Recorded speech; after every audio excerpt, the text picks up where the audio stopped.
Bonjour à toutes et à tous, bienvenue dans ce nouvel épisode du podcast Eurojuris, l'association des professionnels du droit qui accompagne les entreprises, les institutions et les particuliers dans leur démarche juridique. Chaque épisode est une occasion de rencontrer un membre du réseau, d'échanger avec lui et de suivre son parcours et son lien à notre association qui peut vous inspirer tous et toutes. Aujourd'hui, nous avons la chance de recevoir Julie Jacot et Nicolas Michelot du cabinet Ava Avocat. Je vais peut-être laisser Julie se présenter pour commencer.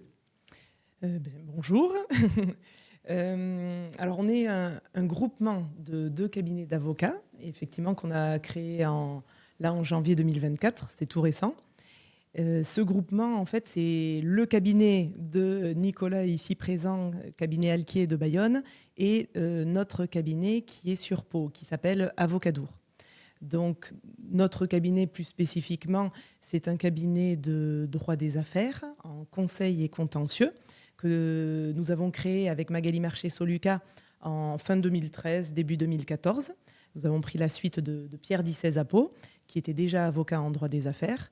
Et voilà, nous exerçons sur tout le sud-ouest dans, on va dire, principalement le droit du travail, pour mon associé Magali, qui est spécialisée dans cette matière, donc les relations employeurs-salariés, les enquêtes internes, ce qui est d'actualité, puisque c'est vrai que, par exemple, en ce moment, il y a pas mal de problèmes de harcèlement moral, donc il faut enquêter en interne dans les entreprises, et ça, voilà, c'est une mission que Magali a développée récemment.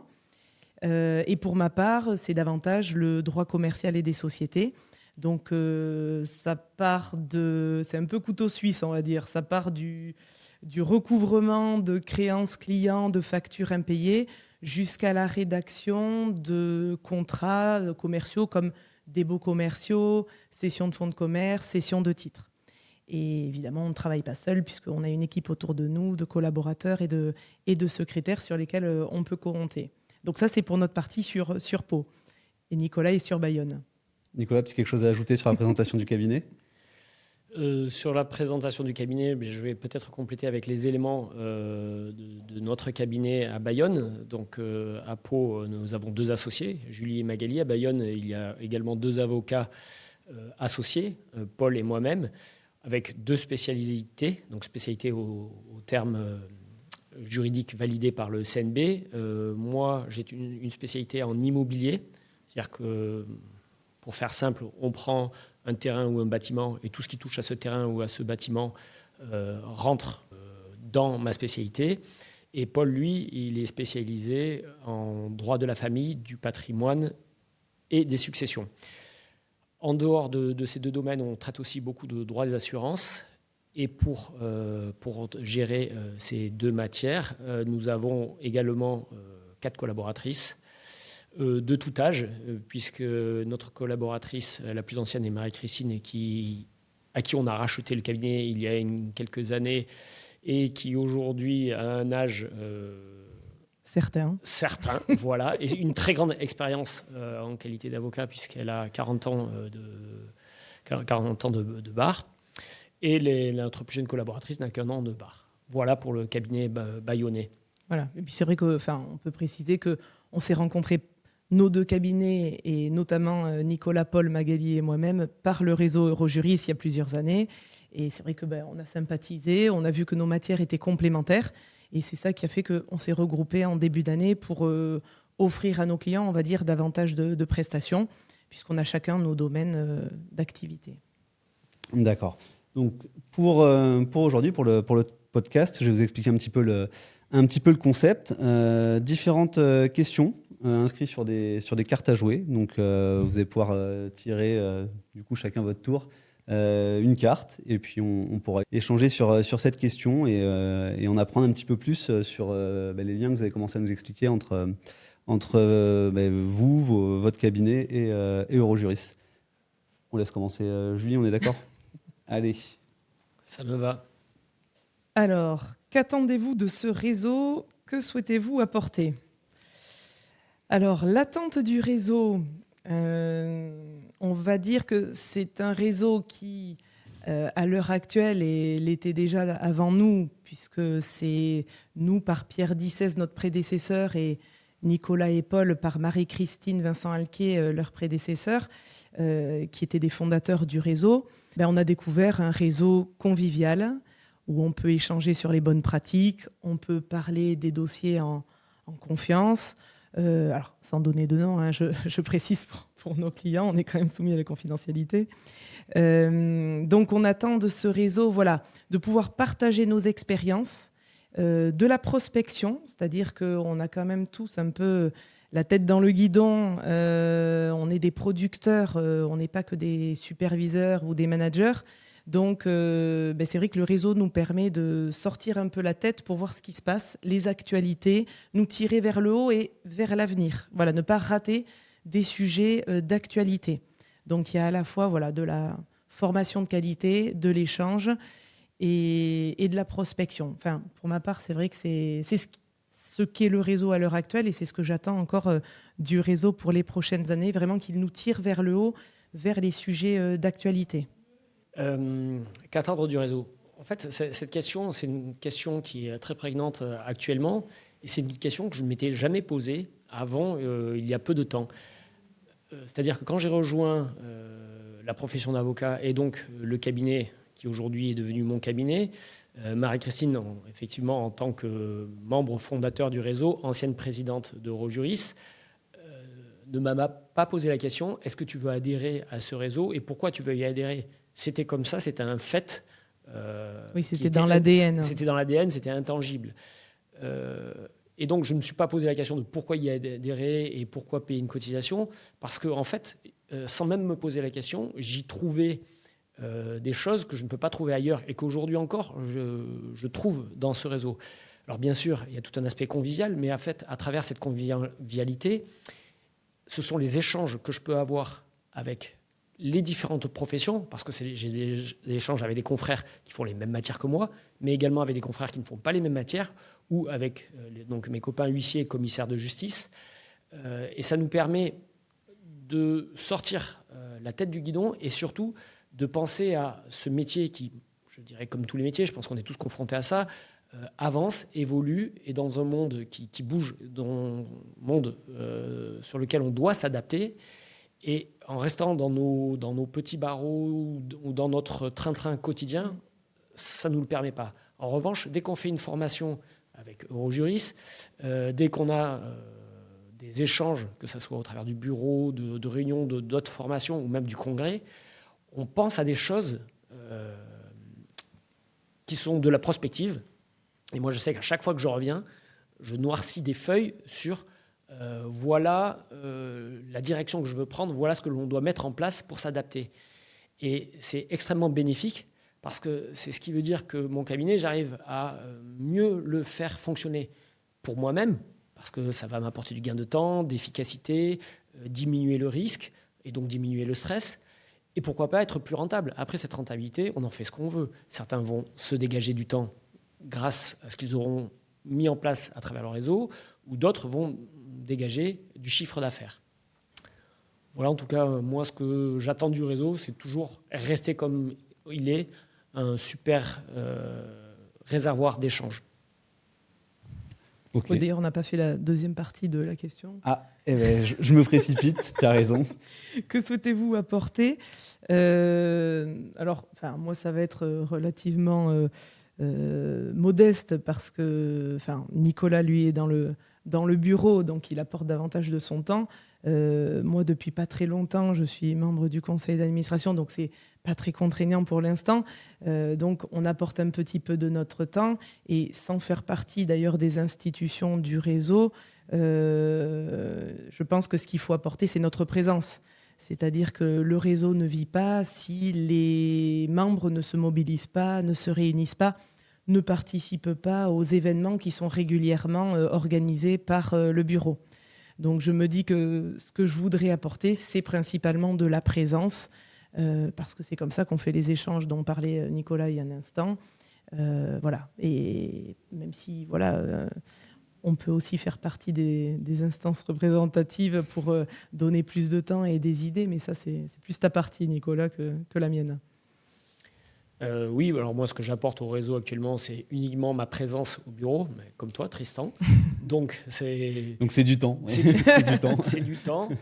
Après, c'est du temps où on échange. C'est aussi du temps pour se déplacer jusqu'à Paris, puisque le réseau, c'est un réseau dans lequel il y a effectivement des membres, qu'ils soient commissaires de justice ou avocats, je dirais parisiens ou du moins Île-de-France, mais c'est aussi beaucoup de membres qui sont de province. Et la province, ça veut dire quoi ? Aller à Paris, c'est 3-4 heures de TGV ou se lever très tôt pour pouvoir venir. Mais c'est comme ça. C'est la France jacobine. Et donc, ça va peut-être en faire tiquer certains, mais c'est une réalité. Et en apportant en tout cas du temps au réseau, on essaye toujours de réfléchir pour les autres membres, pour leur apporter nos réflexions et continuer à avancer main dans la main. Parce que le réseau, c'est quand même une association, ce n'est pas une société commerciale. Donc une association, c'est quoi ? C'est elle travaille pour ses propres membres, parce que ses membres viennent y trouver des éléments qui leur plaisent. Non, mais alors c'est vrai que là-dessus, je vous rejoins complètement. Le réseau apporte beaucoup en termes d'échanges et notamment par l'interprofessionnalité une vision beaucoup plus globale. Typiquement, c'est vrai que nous, les commissaires de justice, pouvoir vous côtoyer, vous, avocats de différentes matières, ça nous permet d'avoir une vision beaucoup plus globale de notre pratique qui est très intéressante. Et après, à un moment donné, on n'a rien sans rien. Et pour avoir des échanges, il faut effectivement y passer un petit peu de temps. Alors, c'est ton tour là. Alors, il y a une question, mais on peut peut-être l'anticiper, cette carte, puisque tu as jeté la transition sur l'interprofessionnalité. Alors, tu veux qu'on triche un petit peu ? On peut tricher. Alors, on va tricher un petit peu. Je sais que le sujet va être abordé. Allez, tiens. Vas-y, sors la carte de ta La carte manche. Interpro. Que représente l'interprofessionnalité pour vous ? Bien, l'interprofessionnalité, on l'a déjà ici, autour de cette table, puisqu'un commissaire de justice parle avec des avocats. L'interprofessionnalité, on peut le voir de deux manières. Il y a la manière juridique, donc c'est un peu rébarbatif, dire que la loi nous permet désormais de créer des sociétés pluriprofessionnelles d'exercice. Mais il y a également l'interprofessionnalité parce que c'est un besoin, c'est une pratique, quel que soit le droit que l'on pratique. Parce que peut-être que pour nos éditeurs, les avocats sont tous les mêmes. Mais pourtant, on ne fait pas du tout les mêmes métiers selon les avocats. J'aime beaucoup comparer, pour moi, un avocat aux artisans. Ça fait sourire Julie, mais dans les avocats, il y a des plombiers, des électriciens, des maçons, des carreleurs. Mais les avocats, c'est pareil, c'est des métiers différents. Et dans nos métiers différents, on a besoin de compétences que l'on n'a pas. Moi, par exemple, dans l'immobilier, j'ai besoin des compétences de notaire, parce qu'ils ont un monopole pour passer des actes. J'ai besoin des compétences des géomètres experts, parce que c'est eux les professionnels de la cartographie, des plans. J'ai besoin également de compétences des experts comptables. Et ces compétences, bien sûr, il faut oser aller les chercher, nouer des partenariats, même s'ils sont informels. Et des fois, ça peut devenir plus formel par soit des sociétés qui vont englober ces différents métiers, ou ça peut être tout simplement du physique, se mettre avec des cabinets dans le même immeuble, comme font un peu les professions médicales, qui vont simplement partager de l'immobilier pour des compétences. Et d'ailleurs, cette interprofessionnalité, c'est aussi parce que chacun a ses compétences, mais dans l'association que l'on a avec Julie, c'est un peu le même constat, tout en restant dans le même métier. Je sais faire de l'immobilier, je ne sais pas faire du droit des affaires, je ne sais pas faire du droit social. Et pourtant, pour nos clients, des fois, on a besoin de compétences que d'autres avocats vont développer. Et le fait de s'être associé de telle manière, ça a levé une sorte de barrière qui nous permet d'aller dire, tiens, ça, je ne sais pas faire. J'ai un problème d'un client, je traite son immobilier, sa SCI, mais il a peut-être une cession de fonds de commerce à faire. Julie, c'est ta partie, occupe-toi-en. Donc c'est aussi une sorte d'interprofessionnalité. Oui. Oh, je suis d'accord avec tout ce qu'il a dit. mais oui. Après, c'est vrai que nous, on est en recherche souvent d'efficacité pour nos clients. Et c'est vrai que le fait de faire de l'interpro, que ce soit de façon informelle, comme par le réseau, où on se côtoie, ou dans une structure, c'est vrai que ça nous permet de mieux nous connaître et d'être plus réactif. C'est vrai que quand on a le numéro de portable du commissaire de justice avec lequel on travaille le plus souvent, ça permet de dénouer plus rapidement des problèmes. Voilà, là je parle en termes par exemple d'exécution. C'est pareil avec les experts comptables qui peuvent être à la fois des apporteurs d'affaires mais aussi des fournisseurs sur des prestations fiscales par exemple en complément des matières commerciales. Nicolas a donné l'exemple des notaires. C'est vrai que dès qu'on se connaît, on se permet peut-être de se contacter plus facilement par des moyens plus directs et on est plus efficace. Donc c'est vrai que ça sert nos dossiers et nos clients. D'accord, donc c'est vraiment une des forces d'Eurojuris pour vous d'avoir ce volet interprofessionnel oui, clairement. Dans le réseau. Oui. Complètement. Tu triches ou non? Non. On tire vraiment... Le tricheur, c'est lui. Allez. Quelle est la dernière innovation dont vous êtes fier au cabinet ? Alors, on en a discuté avec Nicolas, mais on ne peut pas vraiment parler d'innovation, mais c'est vrai que ce dont nous sommes fiers et qui est d'actualité pour nous, c'est notre regroupement. Voilà, puisque c'est vrai que jusque-là, on était 2 cabinets distincts. Les garçons, entre guillemets, puisqu'ils sont des collaborateurs filles, mais sur la côte basque, nous, plutôt dans les terres sur Pau. Et donc, la nouveauté pour nous, c'est le fait de s'être regroupés et de pouvoir avoir des échanges de bons procédés. Ce qu'on fait dans le réseau, en fait, on le fait à un plus petit niveau, local, le sud-ouest, le département des Pyrénées-Atlantiques pour nous, entre nos 2 cabinets. Voilà. Plus intégré. Et plus intégré, voilà, puisqu'il y a forcément une structure commune entre nos 2 cabinets, qui est le groupement AVA. C'est vrai qu'on peut se dire qu'on n'en aurait pas eu besoin, mais le fait de l'avoir mis en place, ça nous a permis de fluidifier nos échanges, ne serait-ce que par nos adresses mail identiques. Des choses qui nous paraissaient, on s'appelait, sauf que maintenant, finalement, avec cette mise en place d'une structure, ça a aussi, alors pas levé des verrous parce qu'on n'en avait pas, mais facilité les échanges. Et tout de suite, quand on a, je pense à des clients qui m'appellent et qui m'expliquent qu'ils ont des problèmes avec des salariés, je ne sais pas si j'aurais pensé aussi facilement. Et je me dis, attends, problème de salariés, organisation de temps d'entreprise, mais ça, c'est de l'enquête interne. Et immédiatement, je pose des questions aux clients. Et dans la foulée, j'appelle Magali en disant, bon, voilà le problème. Est-ce que ça correspond vraiment à ce que tu fais ? Et là, elle me dit parfaitement, c'est dans mon cœur d'exercice. Et on met en contact nos clients respectifs sans le barrage qu'il aurait pu avoir précédemment parce qu'on était 2 cabinets différents. Oui, c'est vrai qu'on s'appelle plus facilement. Et après, c'est vrai qu'à un autre niveau qui est peut-être plus, entre guillemets, d'innovation, mais où ça fait quelques années, les cabinets ne sont pas très RSE en général. Enfin, en tout cas, sur la partie écologique, ça veut dire on quoi, était... RSE ? Ça veut dire beaucoup de choses. Mais là, je parle plutôt de la partie papier. On était, c'est vrai, des dinosaures du papier, hein, les cabinets d'avocats.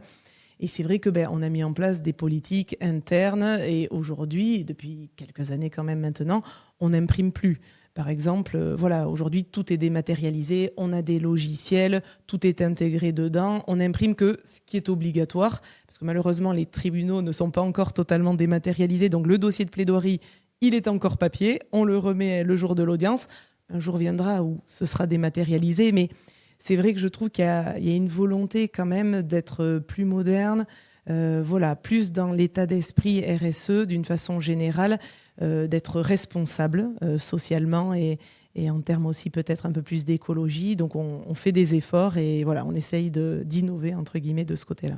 Et pour rebondir justement sur ce changement et cette évolution, pour vous suivre un petit peu sur les réseaux, notamment depuis le regroupement, vous n'avez pas fait aussi un petit travail d'image de marque, de communication que vous ne seriez peut-être pas permis avant ou qui était peut-être moins visible ? On avait alors vous aussi, hein, d'ailleurs, les garçons à Bayonne ont la marque Alquier. Nous, on avait aussi fait le choix de ne pas mettre nos noms de famille comme nom de notre cabinet dès qu'on l'a créé avec Magali. Et donc, on avait choisi Avocadour. Même si la Dour ne passe pas à Pau, c'est le gaffe de Pau, mais bon, on a fait le choix aux grandes dames des garçons de choisir la Dour. Parce que c'est le fleuve qui passe à Bayonne. Voilà. Et donc, Oui, on avait déjà travaillé la marque, c'est certain. On avait fait un effort de logo, de visuel.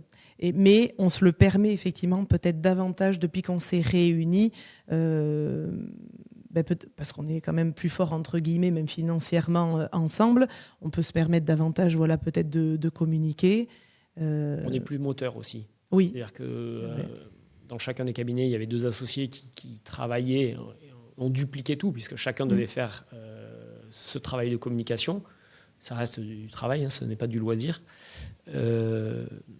Aujourd'hui, comme on est 4, on peut plus facilement déléguer les tâches et se répartir les choses pour être effectivement plus visible et plus efficace.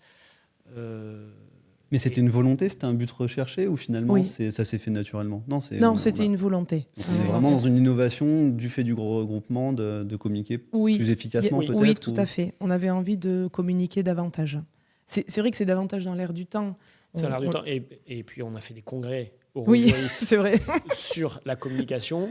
C'est quand même un sujet qui est régulièrement abordé. La profession d'avocat n'est pas une profession d'avocat, une profession très moderne. Déjà, la publicité, pendant longtemps, ça a été interdite, ce qui est toujours le cas pour les commissaires de justice.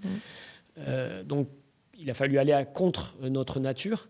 Mais Eurojurist nous a quand même accompagnés. Et puis, on a quelques autres aussi cabinets, parce qu'on prend exemple sur des cabinets qui sont beaucoup plus novateurs dans certains domaines. C'est peut-être ceux qui font justement des nouvelles technologies et qui nous montrent la voie à suivre. Donc, on a essayé de prendre ces chemins-là. Allez, il nous reste 3 petites cartes. C'est mon tour. C'est ton tour. Parce que j'ai triché tout à l'heure. Là, je vais vers la surprise. Ah bah tiens, et tu vois, c'est le cas de le dire. Carte blanche. Bah écoute, tu peux nous parler de ce que tu veux, du sujet qui figurait pas sur les questions prévues. La page blanche pour un avocat, c'est jamais facile. Ouais. Je fais de la procédure écrite, donc tout est toujours écrit, tout est toujours préparé. Mais bon, je sais aussi quand même peut-être m'adapter, improviser. Qu'est-ce que je pourrais dire ? Peut-être rappeler une chose dont tout le monde n'a pas forcément conscience, c'est qu'un cabinet d'avocats, quelle que soit sa forme, quel que soit son nombre, ça reste tout de même une entreprise. Cette entreprise, il faut la faire vivre. Et c'est une entreprise comme tout le monde. Alors certes, ce n'est pas une entreprise commerciale, mais il y a du personnel, il y a de l'opérationnel, de l'organique. Et cette dimension de l'avocat, je trouve qu'elle est... alors chez Eurojurist, on a vraiment bien conscience, mais elle est complètement non évoquée dans les écoles de formation, que ce soit les écoles professionnelles ou les universités. Alors peut-être davantage maintenant. À notre époque, c'est vrai que ça ne l'était pas trop. Mais même, je trouve que quand on parle à certains confrères, ils n'ont peut-être pas cette notion du « je suis un dirigeant d'entreprise ». Voilà, c'était simplement faire la page blanche, ça me fait penser à ça. Ne pas oublier que nous sommes des petites entreprises artisanales. Et l'artisanat, ça va bien, puisqu'en fait, on fait pas c'est que du sur-mesure.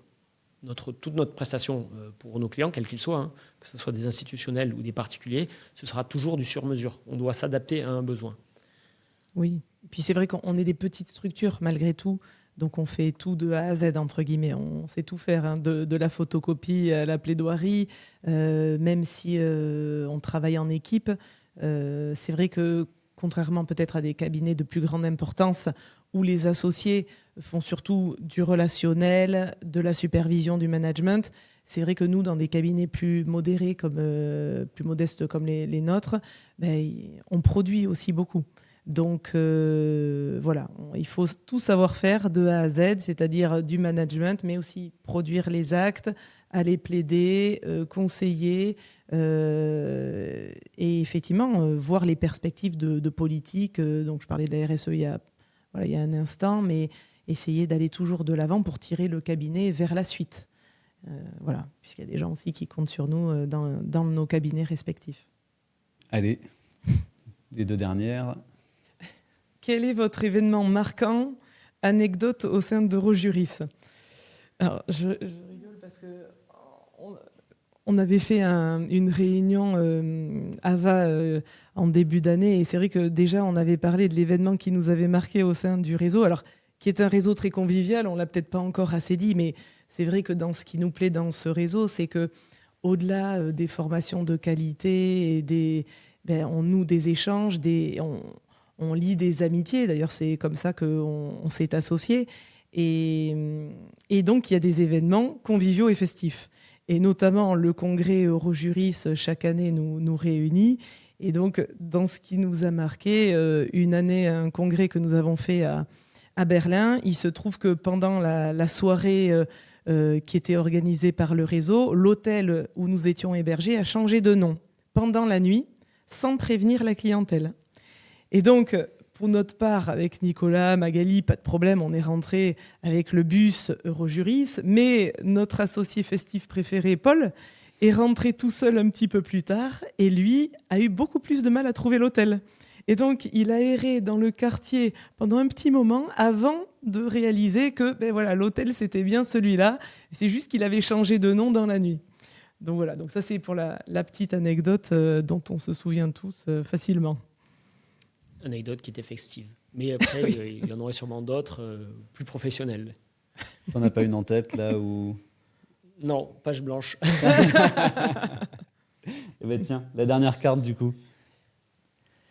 Depuis quand et pourquoi avoir intégré Eurojuris ? Surprenant de tirer cette carte, alors que ça aurait pu être la première carte. Depuis quand et pourquoi avoir intégré Eurojuris ? Pour faire ce podcast déjà. C'est une bonne chose. Uniquement pour ça. Avoir intégré Eurojuris, en fait, moi, la question ne s'est pas trop posée. J'en ai un peu parlé au tout début. Bon, je suis arrivé dans le métier assez tard, puisque je suis devenu avocat à 36 ans. Donc, j'avais déjà un passif. Enfin, un passif. Ou un actif. Un actif, oui, d'ailleurs. Un actif, un super métier.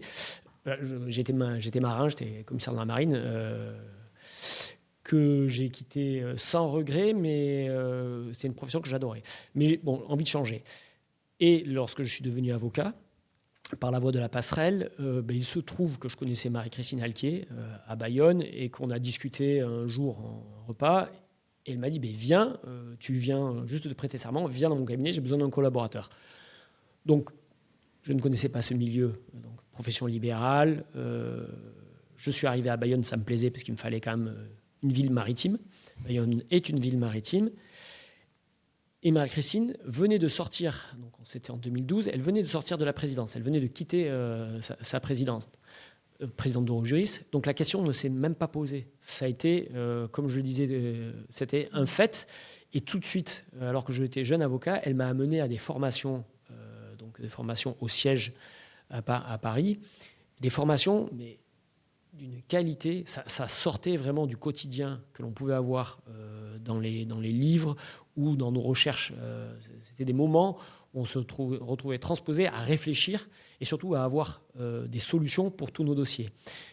Une fois que j'ai racheté le cabinet quelques années après avec Paul et qu'on s'est associé et qu'on a créé notre CELARL, la question de rester dans le réseau ne s'est pas posée. C'était une évidence. Et aujourd'hui encore, c'est toujours une évidence. Je ne discute pas du tout mon appartenance à ce réseau. Voilà. Oui, c'est grâce. Je pense que c'est pareil. Nous, c'est grâce aux anciens. Nous, c'est Pierre Dissès, dont on a pris la suite, qui nous a fait découvrir et aimer le réseau. Et donc, c'est vrai que on a eu envie de rester. Donc, quand on a pris sa suite, on est resté également dans le réseau et puis on ne le regrette pas du tout. Voilà, ça nous permet de faire des choses innovantes comme aujourd'hui, ce podcast, ce qui nous sort un peu de notre ordinaire. Oui, j'aurais jamais imaginé dans ma vie faire un podcast. Ouais. Merci Eurojuris. C'est clair. Il faut bien une première atout. Écoutez, le podcast va toucher à sa fin. Est-ce que vous souhaitez ajouter quelque chose ? Non, c'est peut-être remercier aussi l'équipe Eurojuris. Je pense notamment à Virginie et Gémina qui sont toujours présentes et disponibles pour faire vivre le réseau depuis le siège à Paris, puisqu'on est quand même tous un peu éparpillés en France. Et voilà, donc simplement leur faire un petit coucou et les remercier au passage. Très bien. Merci à tous les deux d'avoir participé à ce podcast. Merci à toutes et à tous de nous avoir écoutés, de nous avoir suivis aujourd'hui. Et on se retrouve très prochainement pour un nouvel épisode.